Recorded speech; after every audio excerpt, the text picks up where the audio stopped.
Then I thought to myself, there is a difference between force and power. അവിടെയാണ് ഞാൻ മനസ്സിലാക്കുന്നത് ശക്തിയും അധികാരവും തമ്മിലുള്ള അന്തരം.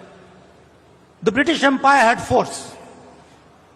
ബ്രിട്ടീഷ് സാമ്രാജ്യത്വം എന്ന് പറയുന്നത് അവരുടെ ശക്തി. But they had no power. പക്ഷെ അവർക്ക് അധികാരമുണ്ടായിരുന്നു, പക്ഷെ ധാർമ്മികമായിട്ടുള്ള ശക്തി ഉണ്ടായിരുന്നില്ല. Gandhiji had no force, but he had the truth and so he had power. ഗാന്ധിജിക്ക് അധികാരശക്തിയോ മേധാശക്തിയോ ഉണ്ടായിരുന്നില്ല, പക്ഷേ അദ്ദേഹത്തിന് ധാർമ്മികമായ ശക്തി ഉണ്ടായിരുന്നു എന്നുള്ളതായിരുന്നു അദ്ദേഹത്തിന്റെ. And the same way Narayana Guru ji had no strength. അതുപോലെ നാരായണ ഗുരുവിന്റെ കയ്യിൽ മേധാശക്തിയോ ആധിപത്യ ശക്തിയോ ഉണ്ടായിരുന്നില്ല. He did not have huge amounts of wealth. അദ്ദേഹത്തിന് ധാരാളം സമ്പത്ത് ഉണ്ടായിരുന്നില്ല. He did not drive in a fancy car.